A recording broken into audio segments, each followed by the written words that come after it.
केंद्रीय खेल मंत्री ने आज पटियाला में नेताजी सुभाष राष्ट्रीय खेल संस्थान के छात्रावास ब्लॉक का किया उद्घाटन। कहा, विश्वविद्यालय स्तर पर होनी चाहिए खेलों की सुविधा और ऑनलाइन ट्रेनिंग की व्यवस्था।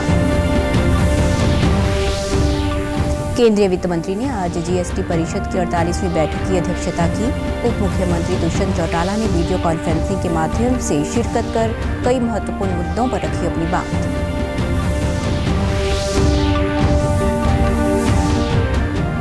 राज्यपाल ने गुरुग्राम में एक निजी विश्वविद्यालय के दीक्षांत समारोह में की शिरकत। युवाओं से केंद्र व राज्य की सेवाओं का लाभ उठाते हुए स्टार्टअप के क्षेत्र में आगे बढ़ने का किया आह्वान।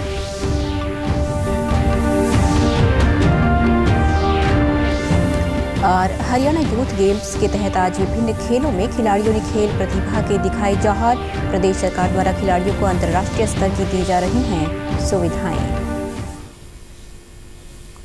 नमस्कार, मैं सारिका शर्मा। अब समाचार विस्तार से। केंद्रीय खेल एवं युवा मामले मंत्री अनुराग सिंह ठाकुर ने आज पंजाब के पटियाला में नेताजी सुभाष राष्ट्रीय खेल संस्थान के छात्रावास ब्लॉक का उद्घाटन किया। इस अवसर पर खिलाड़ियों से बातचीत करते हुए उन्होंने कहा कि हमारे यहाँ 12वीं कक्षा के बाद खिलाड़ी खेल छोड़ देते हैं क्योंकि उन्हें आगे का मार्ग नहीं दिखता है। केंद्रीय मंत्री ने कहा कि विश्वविद्यालय स्तर पर खेलों की सुविधा और ऑनलाइन ट्रेनिंग की व्यवस्था होनी चाहिए। हमारे यहाँ पर क्या है, 12वीं के बाद बच्चे या तो खेल छोड़ना शुरू कर देते हैं कि अब क्या आगे, उनको भविष्य का ही नजर नहीं आता। तो हमें ये भी बहुत आवश्यक है कि हमारे यूनिवर्सिटी के सिस्टम को एनरोल करना। जो प्रतिभाशाली खिलाड़ी हैं, मैं भी प्रयास कर रहा हूँ कि यूनिवर्सिटीज वाले उनका पढ़ाई का खर्चा सारा वहन करें, उनको ट्रेनिंग के ऊपर उनके और खर्चा करें, क्योंकि दुनिया भर के देशों में यूनिवर्सिटीज का सिस्टम बहुत उपयोगी है, जहां से खिलाड़ी बहुत सारे मेडल्स जीत कर लाते हैं। अमेरिका जैसे देश में तो एक एक यूनिवर्सिटी से 100 मेडल तक भी जीत कर लाते हैं। स्कूल चाहे 1 या 2 गेम ही करे, किसी के पास बड़ा खेल मैदान नहीं होगा, लेकिन थोड़ा सा क्रिएटिव होना पड़ेगा। अगर हम छोटे छोटे बदलाव नीचे करने शुरू करेंगे तो हर स्कूल में 3-4 गेम आ जाएंगे। केंद्रीय वित्त मंत्री निर्मला सीतारमण ने आज नई दिल्ली में जीएसटी परिषद की 48वीं बैठक की अध्यक्षता की। बैठक में केंद्रीय वित्त राज्य मंत्री, राज्यों और केंद्र शासित प्रदेशों के वित्त मंत्री और वरिष्ठ अधिकारियों ने हिस्सा लिया। केंद्रीय वित्त मंत्री ने जीएसटी परिषद की बैठक के बाद पत्रकार वार्ता को संबोधित किया और उन्होंने कहा कि आज बैठक में एजेंडा के 8 बिंदुओं को पूरा किया गया और शेष बिंदुओं को अगली बैठक में रखा जाएगा। केंद्रीय वित्त मंत्री ने कहा कि बैठक में कर की दरों और कानून बदलने की विधि पर बात हुई। We completed 8 of the agenda points, and therefore the rest would be carried on to the next, hopefully an in-person meeting, and importantly, of the 7 agenda that we could not take up today, the GOMs are also part of those 7 which we couldn't take up. There were 2 GOM issues which had to be discussed. One relating to the capacity-based taxation on tobacco and gutkha, and the other relating to the setting up of a tribunal, GST tribunal. So both these have not been taken up.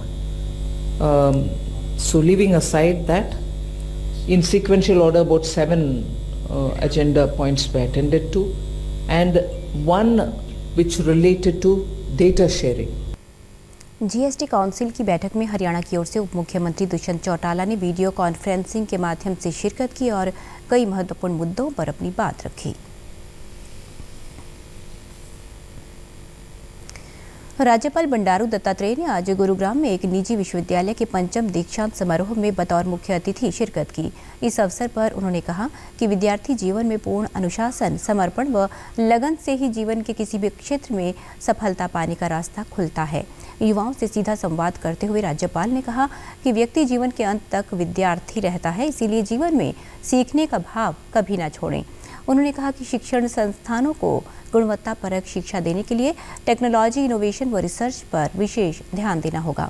समारोह में राज्यपाल ने विश्वविद्यालय के 632 विद्यार्थियों को डिग्रियां और मेडल प्रदान किए। समारोह में डिग्रियां और अवार्ड प्राप्त करने वालों में लड़कियों की संख्या ज्यादा होने पर राज्यपाल ने प्रसन्नता व्यक्त करते हुए कहा कि ये समाज के लिए अच्छे संकेत हैं। राज्यपाल ने डिग्री प्राप्त करने वाले युवाओं से आह्वान किया कि वे केंद्र व राज्य की सेवाओं का लाभ उठाते हुए स्टार्टअप के क्षेत्र में आगे बढ़ें, तभी हमारा भारत आत्मनिर्भर होगा। खेलो हरियाणा के तहत प्रदेश में 3 दिवसीय खेल उत्सव मनाया जा रहा है, जिसमें 18 साल से कम आयु के खिलाड़ी अपना दमखम दिखा रहे हैं। इसी कड़ी में आज फरीदाबाद में खो-खो, मलखान और शूटिंग खेल के मुकाबले हुए। खेल उप निदेशक मैरी मसीह ने बताया कि इन 3 खेलों में हरियाणा के लगभग 900 खिलाड़ी भाग ले रहे हैं। उन्होंने कहा कि सभी मुकाबले सुचारू रूप से चल रहे हैं और खिलाड़ियों के लिए सभी आवश्यक सुविधाओं की उचित व्यवस्था की गई है। यहाँ पे लगभग पूरे हरियाणा से 900 के करीब खिलाड़ी यहाँ पे आए हैं इन तीनों गेम्स में। और हमारे जो खिलाड़ी हैं इसमें शूटिंग में फरीदाबाद से जिले को रिप्रेजेंट कर रहे हैं, खो-खो में भी हैं और अपना शूटिंग में भी और मलखा में भी जो है रिप्रेजेंट कर रहे हैं यहाँ पे हमारे खिलाड़ी। शूटिंग के मुकाबले चल रहे हैं। ये वाला जो खो-खो का मैच सामने दिखाई दे रहा है, ये हमारा क्वार्टर फाइनल चल रहा है। काफ़ी टफ मैच है। जितनी भी सुविधाएं हम दे सकते थे जिला फरीदाबाद, उतनी यहाँ पे प्रशासन ने और जिला खेल अधिकारी ने और काफ़ी मेहनत करके सभी इंतजाम किए गए हैं। आज हिसार और जींद के खिलाड़ियों में मुकाबले हुए, जिसमें जींद की टीम ने जीत हासिल की। जींद के खो-खो टीम के कोच ने बताया कि इस जीत से हमारे खिलाड़ियों का मनोबल बढ़ा है। उन्होंने कहा कि प्रशासन द्वारा यहां खिलाड़ियों के रहने की बहुत अच्छी सुविधा उपलब्ध करवाई गई है। जींद की टीम का और हिसार के साथ मैच था हमारा, तो वो हम जीत चुके हैं मैच। और बच्चे काफ़ी ही, मैं जितना सोच रहा था उससे बहुत अच्छे खेले बच्चे, जोश में हैं, बहुत ज़्यादा जोश में है। अगर जो नेक्स्ट जो वो मैच होगा ना, तो उसी में मेरे ख्याल से ये है ना, अगर अच्छा खेले, अगर किसी को कोई दिक्कत ना हुई, तो मेरे ख्याल से गोल्ड लेके मिलना चाहिए। विजेता टीम के खिलाड़ियों ने खुशी व्यक्त करते हुए कहा कि आज की जीत के बाद उनका अगला लक्ष्य स्वर्ण पदक जीतना है। उन्होंने इन खेलों के आयोजन के लिए प्रदेश सरकार की सराहना की। हमारे बच्चों ने सभी में बहुत बढ़िया मेहनत करी और चाहे तो आंधी और तूफान भी कुछ भी, हम डेली ग्राउंड पे जाते हैं सर। और हरियाणा सरकार ने भी हमें बहुत कुछ दिया है और हम भी उनको गोल्ड जरूर देंगे सर। एक नॉकआउट मैच हुआ सर, बढ़िया, हम अब भी गोल्ड लेके जाएंगे। आज हमारा नॉकआउट मैच था हिसार से और वो हम जीत गए। और इस जीत का श्रेय हम हमारे टीम इंचार्ज को देना चाहते हैं, हमारे कोच को देना चाहते हैं जो हमारी प्रैक्टिस करवाते हैं। और सरकार ने हमारे लिए यहाँ बहुत फैसिलिटी करी है। करनाल के कर्ण स्टेडियम में राज्य स्तरीय खेल प्रतियोगिताओं के दूसरे दिन खिलाड़ियों ने अपनी खेल प्रतिभा के जौहर दिखाए। इन खेलों में एथलेटिक्स, तलवारबाजी, बैडमिंटन और नौकायन के मुकाबले हो रहे हैं। तलवारबाजी प्रशिक्षक सत्यवीर सिंह ने बताया कि अलग अलग स्थानों पर ये खेल कराए जा रहे हैं और खिलाड़ियों को खेलने व रहने खाने की तमाम सुविधाएं उपलब्ध करवाई जा रही हैं। उन्होंने कहा कि प्रदेश सरकार द्वारा खिलाड़ियों को अंतर्राष्ट्रीय स्तर की सुविधाएं दी जा रही हैं ताकि उन्हें भविष्य में अंतर्राष्ट्रीय खेलों में किसी तरह की समस्या न आए। सभी इवेंट सुचारू रूप से हो रहे हैं। प्रशासन की मदद से हम लोगों ने 2200 बच्चों का रहने का और खाने का अरेंजमेंट किया हुआ है। कल एथलेटिक्स के लगभग 10 इवेंट हम लोगों ने कंप्लीट किए थे, जिसकी मेडल सेरेमनी भी हुई थी। आज के इवेंट चल रहे हैं। बैडमिंटन हमारा सेक्टर 6 के पीछे बैडमिंटन एकेडमी में चल रहा है और कर्ण स्टेडियम के अंदर फेंसिंग और एथलेटिक का इवेंट हम लोग करा रहे हैं।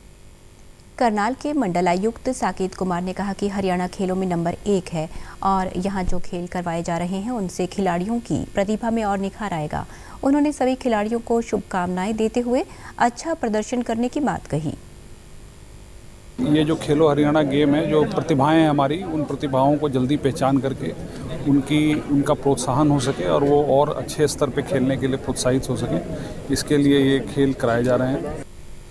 वहीं खिलाड़ियों ने कहा कि वे यहां से पदक जीतकर अपने जिले व प्रदेश का नाम रोशन करेंगे। उन्होंने कहा कि खेलों से जीवन में अनुशासन आता है और स्वस्थ रहने के साथ साथ इसमें करियर बनाने का भी मौका मिलता है। लड़कियां आगे बढ़ रही हैं और खेलों में अगर आगे जाते हैं तो उन्हें रिस्पेक्ट मिलती है और वो अपने एम को अचीव करती हैं। बहुत अच्छी है सर, और गवर्नमेंट ने जो भी कुछ अवेलेबल कराया है बहुत अच्छा है। आज मैं खेलो हरियाणा के लिए करनाल में आई थी और यहाँ पे मेरे फर्स्ट इवेंट 800 था जिसमें मेरा गोल्ड मेडल रहा है।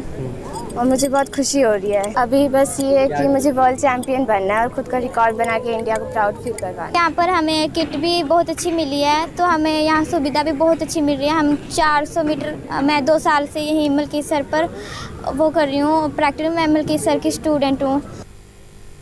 देश के पशुपालन, डेयरी एवं मत्स्य पालन विभाग के केंद्रीय राज्य मंत्री संजीव बालियाना आज सोनीपत के गोहाना स्थित सिंचाई विभाग के विश्राम गृह पहुंचे। केंद्रीय राज्य मंत्री ने उपस्थित लोगों का संबोधित करते हुए कहा कि वे जनता के हित के लिए हमेशा तत्पर रहते हैं। उन्होंने कहा कि उनके विभागों से संबंधित और अन्य आवश्यक कार्यों के लिए कोई भी व्यक्ति किसी भी समय उनसे मिल सकता है। उन्होंने कहा कि केंद्र सरकार प्रधानमंत्री नरेंद्र मोदी के नेतृत्व में हर वर्ग के कल्याण के लिए कार्य कर रही है ताकि देश को विकास के रास्ते पर और अधिक आगे ले जाया जा सके। हरियाणा माध्यमिक शिक्षा विभाग द्वारा शिक्षा और अन्य गतिविधियों में श्रेष्ठ प्रदर्शन करने वाले प्रदेश के विद्यार्थियों के लिए पंचकुला के टिकर हिल्स में साहसिक गतिविधियों के शिविर का आयोजन किया जा रहा है। 23 नवंबर से 22 दिसंबर तक चलने वाले इस राज्य स्तरीय शिविर में 2640 विद्यार्थियों का चयन हुआ है। शिविर में भाग लेने वाले शिक्षकों ने बताया कि प्रदेश में पहली बार एडवेंचर पोर्टल के माध्यम से शिक्षकों व विद्यार्थियों का चयन हुआ है। उन्होंने कहा कि विभिन्न क्षेत्रों में श्रेष्ठ प्रदर्शन करने वालों को इस शिविर में पहुंचने का मौका मिला है। फर्स्ट टाइम ऐसे ऑनलाइन पोर्टल से जो हमारा सिलेक्शन हुआ है, इस तरह से फर्स्ट टाइम ये एडवेंचर कैंप में मैं आई हूँ। पहले कभी नहीं ऐसा देखा था कि ऑनलाइन भी ऐसे सिलेक्शन किए जा सकते हैं, टीचर्स के भी और स्टूडेंट्स के भी, दोनों के लिए बेहतरीन है। अच्छे स्टूडेंट्स को मौका मिला है आगे बढ़ने का। मैं हरियाणा सरकार का बहुत ज़्यादा धन्यवाद करती हूँ कि उन्होंने जो रेगुलर टीचर्स थे या जो सब्जेक्ट टीचर्स थे उसके साथ साथ हमारे कौशल के टीचर्स को भी मौका मिला, जिससे कि हमें बच्चों में आकर के एक नई ऊर्जा मिली कि हमने उन्हें बहुत अच्छे से सिखाया। सरकारी स्कूल के बच्चे हैं उनके लिए बहुत अच्छी पहल की है, जो एडवेंचर के लिए फर्स्ट जो स्टेज है इनकी रूबरू होने की, जिसकी वजह से डेफिनेटली इन बच्चों में से कुछ बच्चे जो आगे जिनका मन बनेगा इस लाइन में जाने के लिए और पीक्स को क्लाइंब करने के लिए। शिविर में भाग लेने वाले विद्यार्थियों ने कहा कि साहसिक गतिविधियों में भाग लेने से विद्यार्थियों के मनोबल में तो वृद्धि होती ही है, एकाग्रता भी बढ़ती है। उन्होंने कहा कि शिविर में उन्हें व्यावसायिक प्रशिक्षण भी दिया जा रहा है। मोनी हिल्स में आके बहुत अच्छा लगा, कैंप भी बहुत अच्छा, खाना बहुत अच्छा था, एडवेंचर का भी किया, रैप क्लाइंबिंग, ट्रैकिंग भी की, बहुत अच्छा लगा, खाना बहुत अच्छा था। उसके बाद जो कैंप फायर मतलब कि डांस वगैरह होता है उसमें हम फुल एंजॉय करते हैं। मैंने यहाँ पे मेहंदी में भी पार्टिसिपेट किया, नेल्स आर्ट में भी किया, जिससे कि उनको बहुत अच्छा लगा और उन्हें भी इंटरेस्ट लिया इस चीज़ में, और मेरा इस चीज़ से हौसला भी बढ़ा ताकि मैं इस चीज़ में आगे भी बढ़ चढ़ कर भाग ले सकूँ। हमें यहाँ प्रतिदिन बहुत सारी एक्टिविटीज़ करवाई जा रही हैं, जैसे रॉप क्लाइंबिंग, ट्रैकिंग, फ्लाइंग फॉक्स, बहुत सारी। और हमारे जो कोच हैं, इंस्ट्रक्टर है मिस्टर प्रेम डोगरा, वो हमें हर एक एक्टिविटी सेफ्टी के साथ करवा रहे हैं। हर एक एक्टिविटी के बारे में बताते हैं, उनके बारे में बताते हैं कि हम इसमें क्या क्या यूज़ करते हैं। अंत में इस बुलेटिन के मुख्य समाचार एक बार फिर। केंद्रीय खेल मंत्री ने आज पटियाला में नेताजी सुभाष राष्ट्रीय खेल संस्थान के छात्रावास ब्लॉक का उद्घाटन किया। कहा, विश्वविद्यालय स्तर पर होनी चाहिए खेलों की सुविधा और ऑनलाइन ट्रेनिंग की व्यवस्था।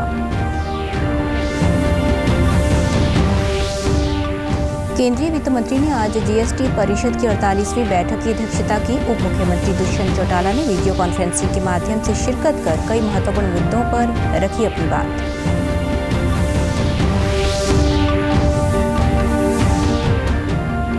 राज्यपाल ने गुरुग्राम में एक निजी विश्वविद्यालय के दीक्षांत समारोह में की शिरकत। युवाओं से केंद्र व राज्य की सेवाओं का लाभ उठाते हुए स्टार्टअप के क्षेत्र में आगे बढ़ने का किया आह्वान।